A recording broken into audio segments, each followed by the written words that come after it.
Welcome to another episode of the Mapscaping Podcast. My name is Daniel and this is a podcast for the geospatial community. Today on the podcast we're talking about a browser-based mapping tool called Felt. And yeah, you might be thinking, great, we have lots of those already. What is different about this one? Well, how many of those other tools have an upload anything button? That's right, upload anything. You don't have to decide what you're uploading. Do you want to upload something? Yes or no? That is kind of amazing. Think about that for a second. Upload anything. That's a bold promise. You can upload anything at all, and we'll figure it out on the back end. And from what I've seen of Felt so far, this kind of sets the tone for what Felt is as a product. So another cool thing about Felt. Felt is the first and only flagship sustaining member of the QGIS project. They are building an open source tiling engine called Tippecanoe. They also support protomaps and the development of PMtiles, both open source projects, as well as contributing code to Maplibre and Gdal. And although this podcast is not an open source project, when I asked Felt if they would help cover the costs of creating this episode, they said yes. They didn't have to, but they did.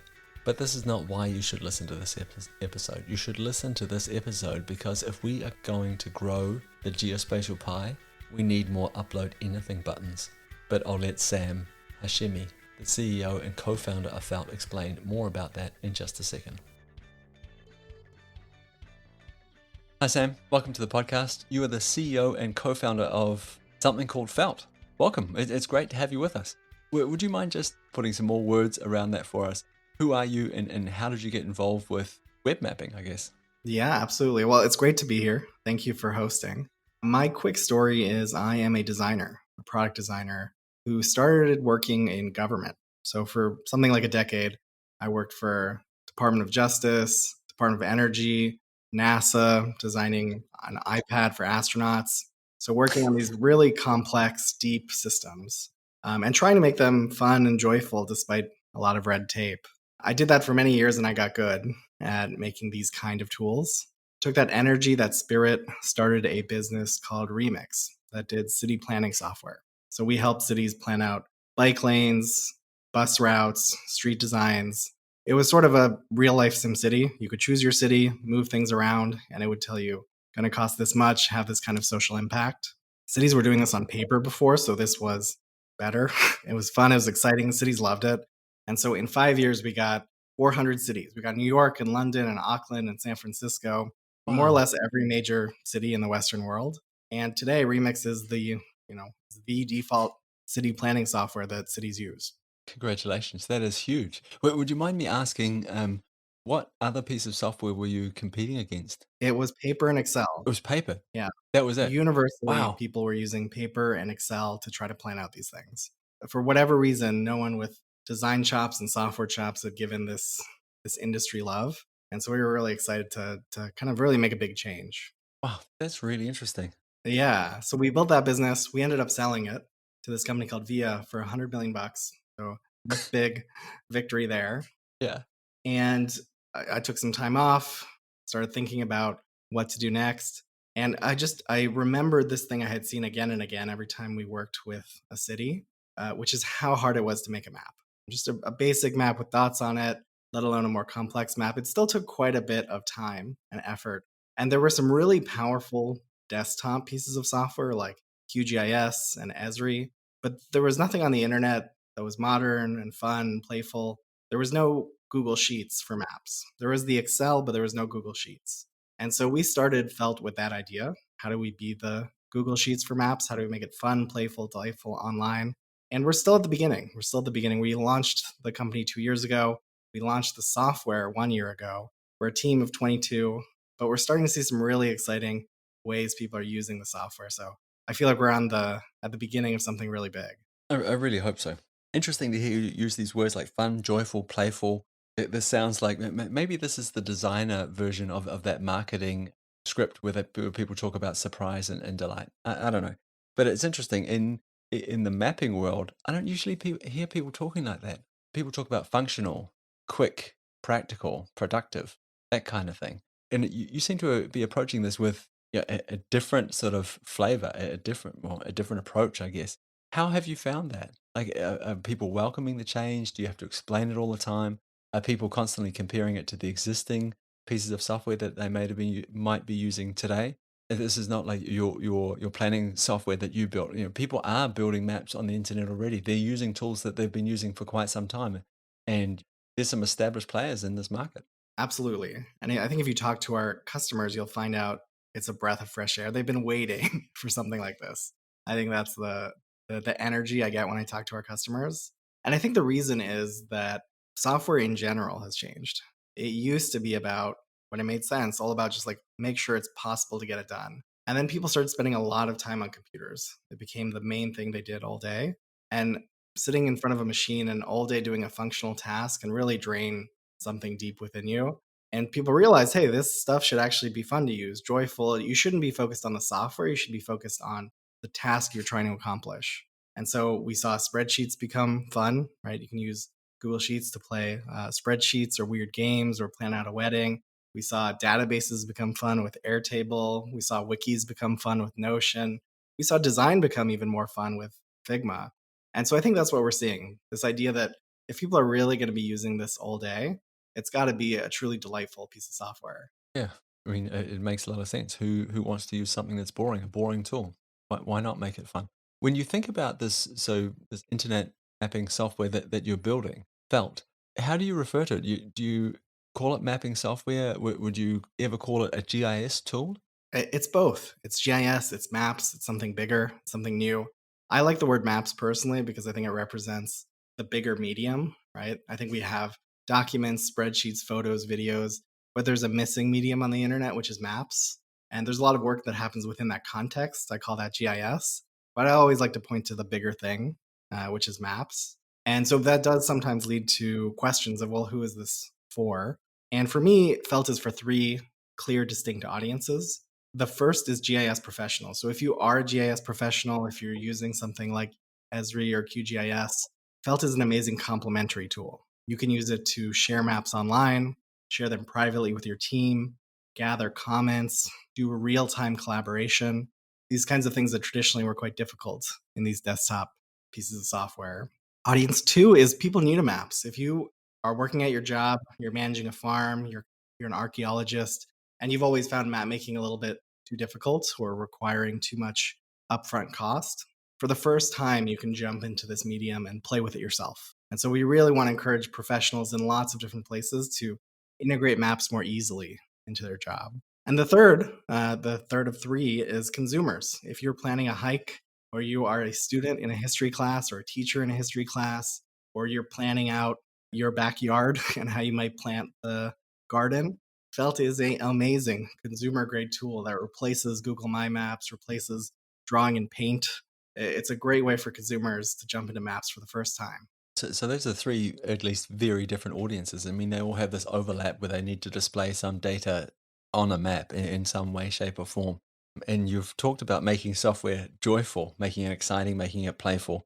And from what I've seen and felt, I think you've done a good job of that. One thing that struck me with some of your design choices was a button that you've got there.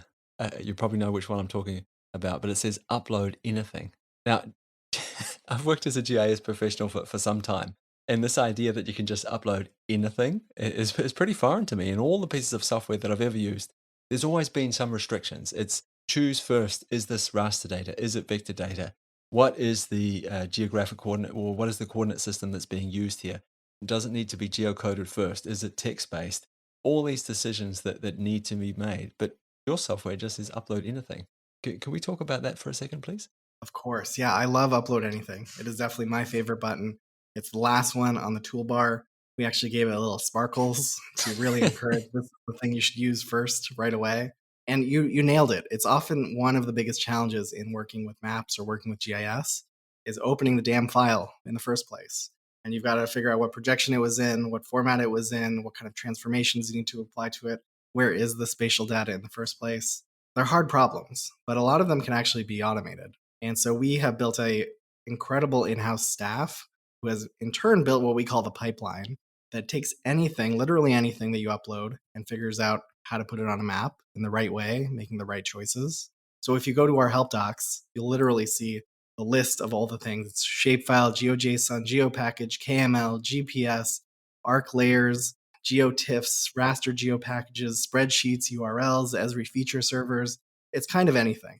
We really aspire for that anything mantle. And behind the scenes, we have built a huge path of code that figures out for each type what to do. And some types are harder than others. So, for example, if you upload a spreadsheet, how do you put that on a map? You might have latitudes, longitudes, you might have a well known text, you might have just a zip code or an address. And all those things need to be handled in different ways. So, this is actually a place where we use machine learning. So, we have a large language model that reads the spreadsheet and determines the most likely spatial data in there. And then for each possibility, we geocode it, we geomatch it, we translate that lat long, we do whatever is necessary. And of course, the user can always go make a different choice later. They have full control, but most of the time we get it right. So that most of the time you're not having to worry about how do I open this file. Wow. Did you have to build all your own geocoding engine in the background? We use a variety of different services. So that's the way we've structured this to be able to build on top of the awesome services that exist out there, but are often hard to source and figure out which one's the right one to use. So for geocoding, we actually mix a few different services in behind the scenes. Okay. So there's literally, and I think geocoding is a really interesting example here because normally this is one of the more complicated ones, right? Choose the fields in your spreadsheet that are, an address. Choose how the address is formatted. Choose the columns that are X and Y. All of that kind of stuff. I don't have to do any of this when I upload a spreadsheet into Felt. You do not, yeah. If there's a viewer out there listening and does not believe me, just please go try dragging a file in Felt and see what happens. I find that that's usually the magic moment for folks. And I think one of the cool things is it's not just for small files. You can literally drag files up to 5 GB, a detailed raster, a whole scan of the Earth in vector, and we figure out how to make it fast on the internet. So one of the folks we brought in-house, her name is Erica Fisher, and she developed this tiling system called Tippecanoe. Developed it originally in Mapbox, we brought it over and continue to make it open source and contribute it back to the community. It takes a file and produces tiles, internet tiles. And that means even a 5 GB file can load fast on a mobile phone, on a poor internet connection, on a browser. And this is, again, one of the biggest challenges with working with GIS is these big files that even if you've got the most powerful machine, still make it chug. If you go to the GIS subreddit, there's always a thread. What kind of machine do I need to work with maps? How many thousands of dollars should I spend to get started? No. Please go to Felt, drag your biggest file on there. I promise you it will be fast. I'm sure you mentioned services as well. So OGC services, for example, Esri services, those things can all be added to Felt as well. That's right. So this is something we're just about to launch. So you'll see it on our site soon. You can drag in URLs. So if you have an Esri feature server or a map server, if you have a Google Sheet URL, if you have just a hosted file somewhere, we can now support URLs and importing those and putting those on the map. So again, really aspiring for that anything mantle. Yeah, I think the promise of upload anything is, upload anything. And I guess you have to be able to deal with it on the back end. That pipeline that you were talking about before, that must be pretty impressive. How are you dealing with coordinate systems? In my, relatively limited experience with Felt, I didn't see any options there. There was, it was in whatever coordinate system it is in. So Felt itself is all Web Mercator. We started with that simplifying assumption that to start with, everything will be Web Mercator. Everything is translated to Web Mercator. Google, I think, has shown that that can actually go pretty far. With maps, you can solve quite a bit of mapping needs. Down the line, I'm confident we'll allow other projections and we'll let you, spatialize it exactly how you want. But Web Mercator does the job most of the time. And so right now, everything becomes Web Mercator. And I think it's one of the unloved pieces of technology in the world, It gets a lot of hate, Mercator, brr, but it does the job. And I just love pieces of technology that do the job. Yeah, I gotta say, I kind of agree. And also, I think that every coordinate system has a problem. Is at the end of the day, we're still flattening a globe, and it's going to cause some distortion somewhere else. Sure, there are some that, yeah, in general, when you look at the entire world, are better than others. I totally get that, but there's no perfect solution out there. I also noticed a routing button on there on Felt.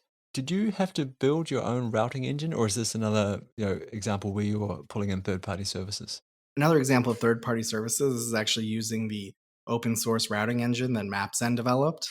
And again, it's about taking these building blocks and making them accessible to customers. That Mapzen open routing engine has existed for I guess, 7, 8 years now. But you can't draw with it. It's not a drawing tool. And so this is something we actually pioneered at the last business at Remix. This idea that it feels like a pen. You draw on the map, and as you draw, each single thing you click behind the scenes is calling a routing service and connecting those points using the actual streets or sidewalks or bike paths. It's using the actual topology of the road network to do the connecting points. And it feels like magic. It feels like you're drawing, but hey, it drew the right thing. And those are the kinds of tools we love to add to Felt. Yeah, I was actually playing around with this today, and I was thinking the same thing. This is awesome. This is really cool. Have you seen something called a phenomenon? I guess we could call it called GPS art. No, I haven't seen this. If you go to gpsart.info, there's a whole website devoted to it. But also on social media, if you use the hashtag GPSart, you'll find it. I think Strava, people on Strava sort of champion this idea. And the idea is that you draw a face, you draw an animal, you draw something or other on the streets of whatever town, village, city you're going to be running around in, and then you run that trace, and you create a GPS trace as you do it, and then you upload it. One of the things when I saw the way your routing tool worked, I thought, wow, this would be cool. I wonder if I could upload a vector file onto it, because it looks like you can upload other mediums or media onto Felt, and simply trace around that. And in the background, as you were clicking on the different clicking your way around this vector file, you'd be creating this sort of GPS art that I could go and then run, or a track that I could export out to my GPS and then run the trace.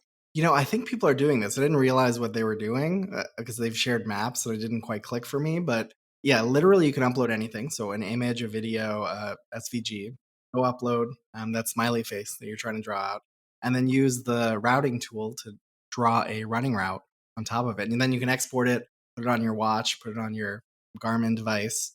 You could construct that in honestly probably a couple minutes. Cool. Cool, because otherwise stuff like that is a pain in the ass to do. That's really interesting. You have this collaboration feature as well. Is this collaboration like what a lot of people might have experienced in something like Google Docs, Google Sheets, that kind of thing? It is. I think this is how the internet is evolving, which is you go in a document, a video, an image, and now a map, and you can see the other person's cursor. If they're in that same doc, you see what they're doing. You can chat with each other live as you do that activity. And this unlocks a whole set of new use cases that before were impossible or difficult. So, for example, one of the largest newspapers in America uses Felt internally as their core tool. And every time there's a breaking story, so something going on in the Ukraine, like that dam bursting or being damaged, or a major wildfire, or a train derailment, they will go and throw a bunch of their journalists on the same map. And each of those journalists will know a part of the story, but together they can map out the full extent of what the river damage is or what the fire damage is. They'll compile that together, export it, and then put it on their website in their own format and their own storytelling tools. But Felt becomes that collaboration, that real time collaboration tool that allows journalists to spatially talk about what's going on. It's really cool. That sounds super complicated in the back end, though. Is it? It's very complicated. So this real time stuff in general is hard because you have to handle conflicts between Yeah. two users possibly doing different things, and now we have to do that spatially. So if two people are dragging different vertex points of a polygon, how do you resolve that now doubly evolving polygon? So honestly, a lot of the first year was building some foundational technology to enable this for the first time on the internet. And it goes unappreciated because most times you're interacting with the map by yourself. But then that one moment where you need to interact with someone else, suddenly this whole new world opens up to you. And that's okay. That's what we built it for, opening up that whole new world in the moment that you need it. Is that somehow limited to the amount of users that can be participating in a collaboration at any one time? I'm sure there is a limit. We have not found it. Our team of 25 collaborates on maps every single day. We've had people get about 100 people on the map. That works fine. There's probably some number. I don't know what it is. It goes up to 100. We've seen that. We feel confident in it. Please push us to that number so we can, if a viewer is listening, is like, I'm going to try with 300 people, go do that. If it breaks, we'll fix it. Right. And how do I? So I've seen on Felt, for example, I've been in and made a few maps. Nothing special, I have to add. But you talked about people embedding them in their own website.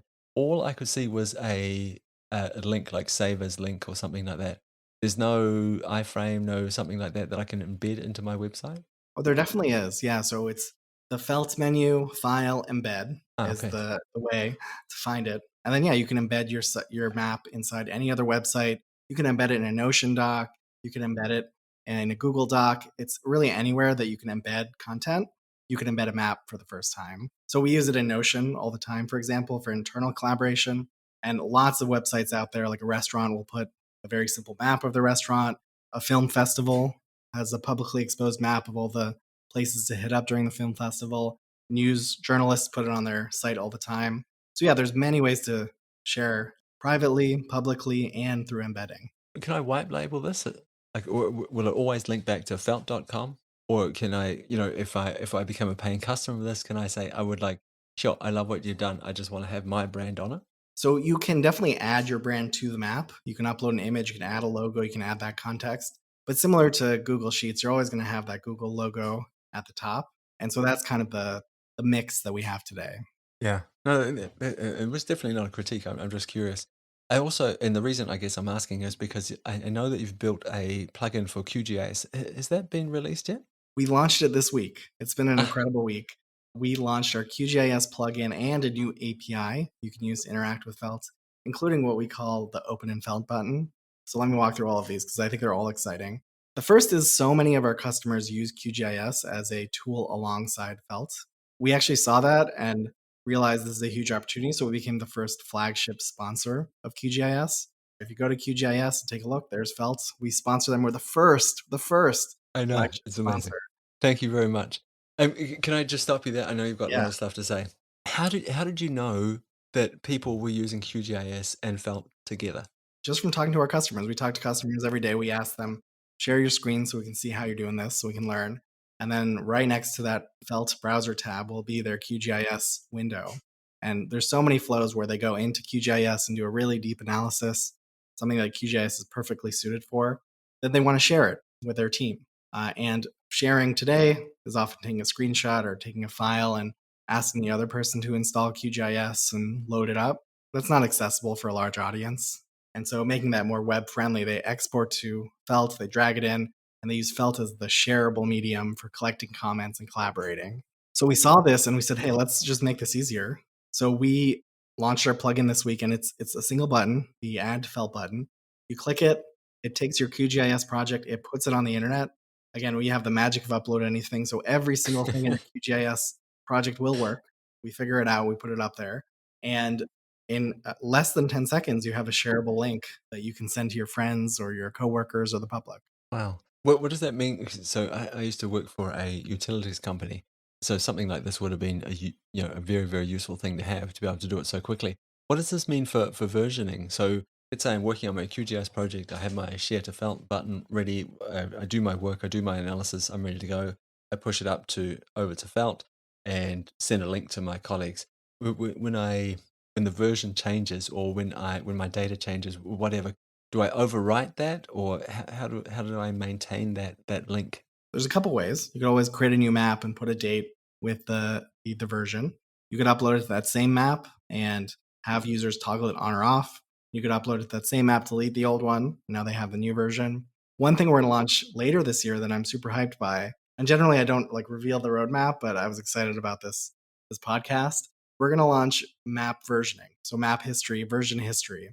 And what that means is if you've ever used a Google Doc and you realized, oh shoot, someone made a change last week that they shouldn't have made. I want to roll back to the old version. I want to go back to the version from 1 week ago. You click it, you see every single change that's happened over the last year, and you can select the one from last week. Oh, Later this year, we're going to introduce that same idea for maps. So anytime you want to roll back to a previous version of the map, you click the clock, go back to a week, 2 months, 3 months, and say, hey, I want this version from 3 months ago.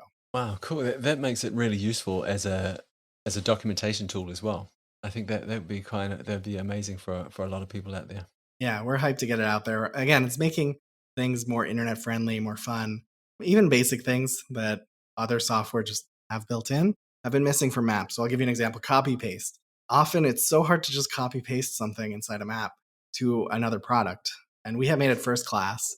So you can go copy anything you have in your map, whatever it is, and paste it into another map on a different tab, or paste it into Word, or paste it into Google Sheets. we have made it feel the exact same way as any other piece of content on your computer. So the first thing, forgive me, but the first thing I'm thinking of is like, great, so you've got this upload in thing. I can use this as my, transformation engine. I'm going to upload that and then copy paste and put it wherever else, use it somewhere else as well. Is that, I realize this is maybe not the intended use, but is something like that possible? A lot of people use it to clean up data and get it displayed on a map in kind of a helpful way. I would, of course, encourage you to continue using Felt, but if you feel compelled to move it to other places in that moment, we don't want to stop you. We launched an API as part of this last launch, and a lot of folks now use Felt programmatically. So every day, their system, their process, their company will produce a data set that they want to display on a map. And so they use the Felt API, they upload it, then they embed that map on their site in an email, something programmatic.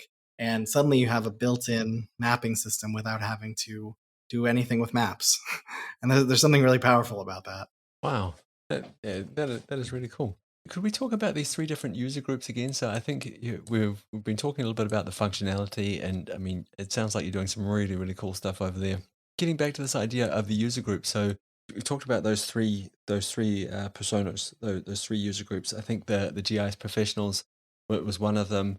We had people that maybe needed to make a map, but weren't used to using QGIS, ArcGIS, something like this. I think you mentioned archaeologists, for example, and maybe just general consumers, like we're having a wedding, we're having a meetup, the picnic is over here. Those kinds of folks as well, with that kind of mapping need.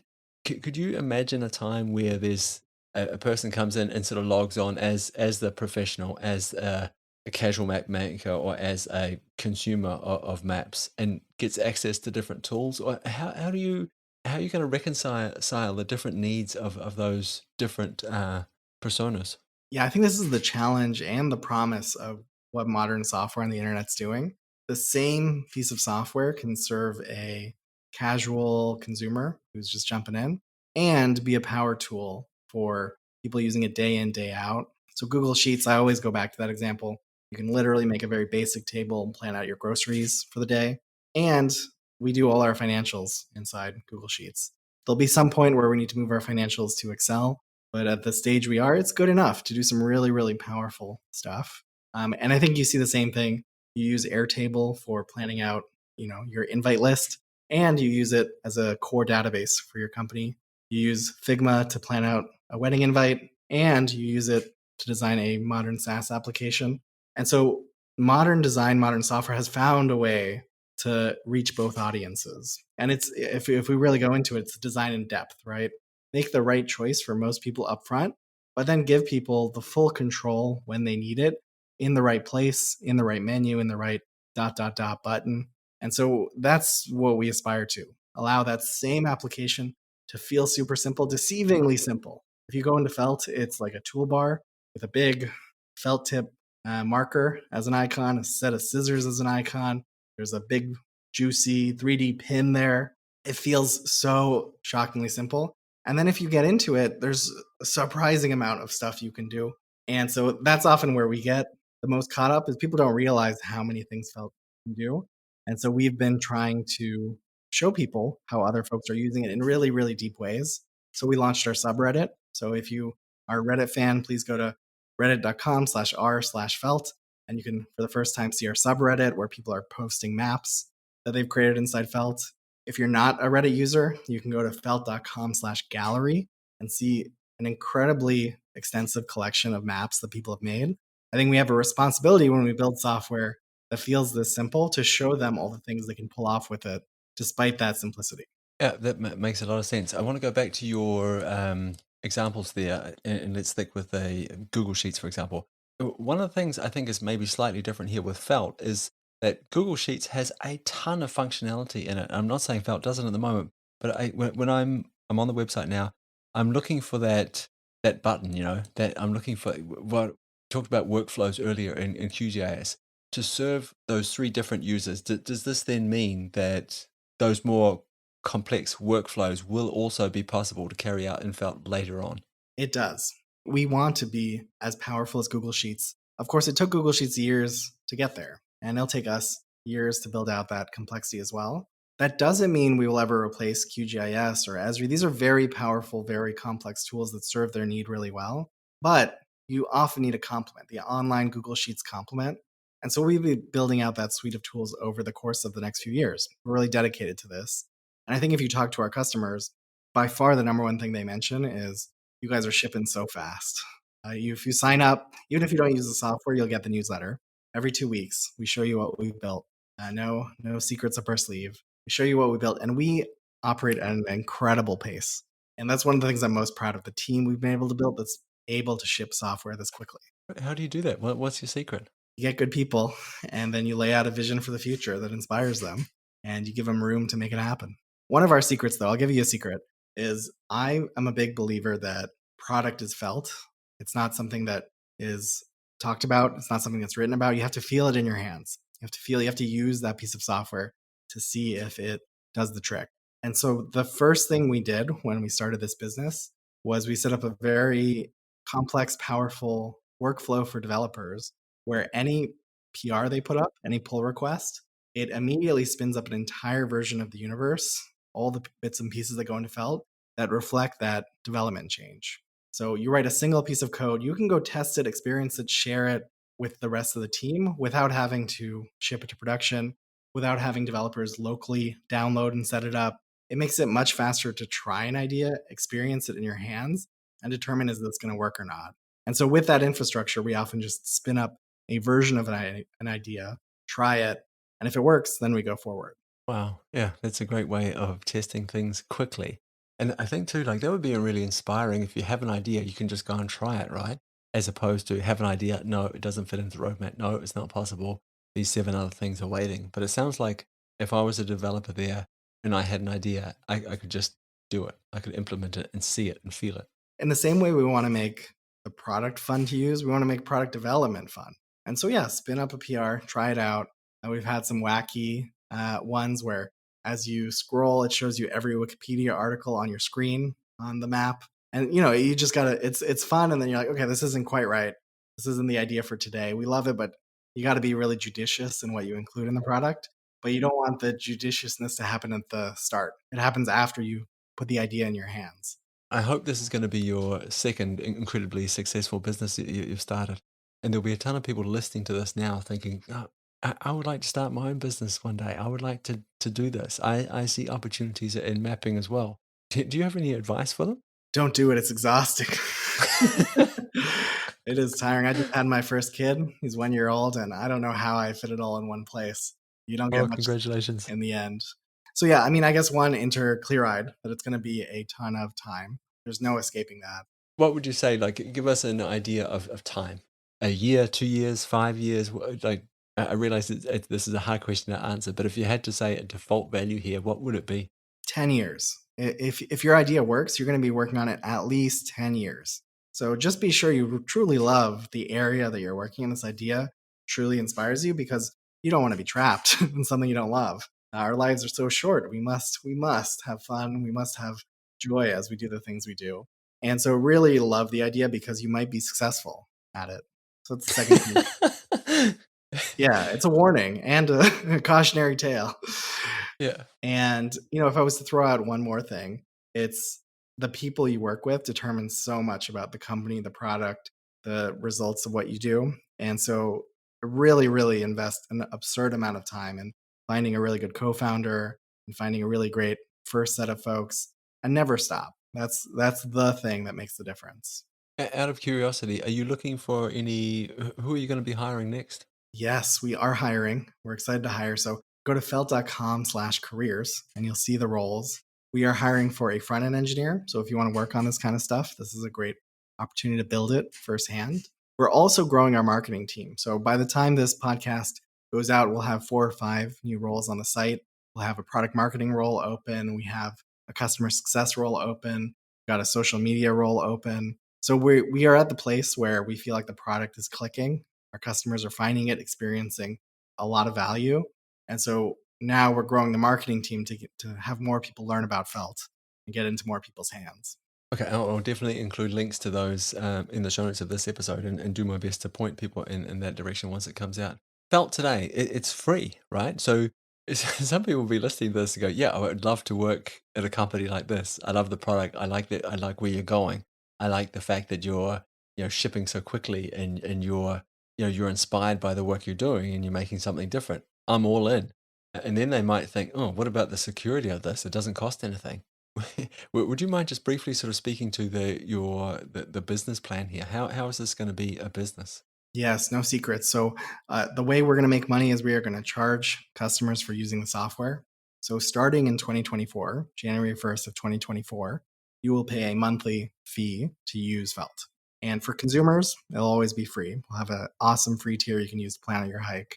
If you are one of those folks who are new to maps, there's a very affordable tier that has the core pieces of the software there.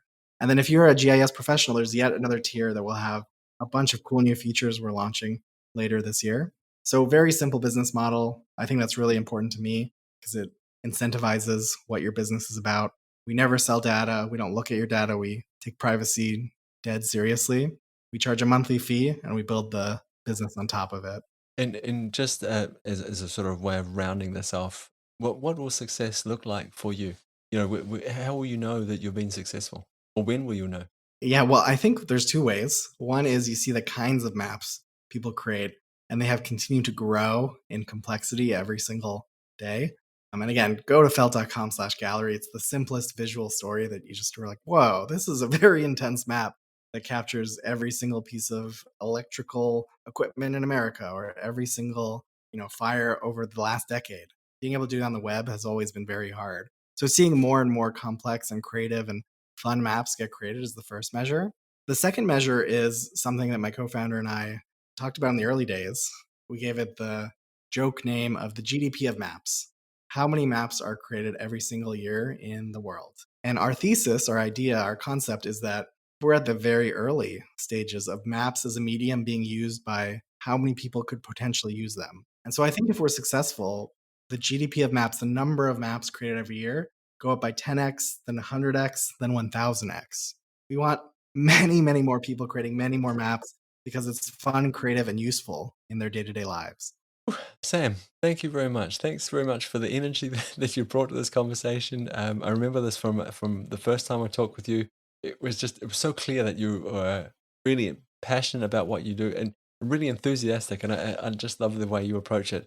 Another thank you is for being a sustaining member of QGIS, for maintaining Tippecanoe. I also know that you're supporting protomaps and PMtiles. Yeah, thank you for all those things. I mean, you're giving a ton back to the community. I hope the community turns around and supports you just as much as well.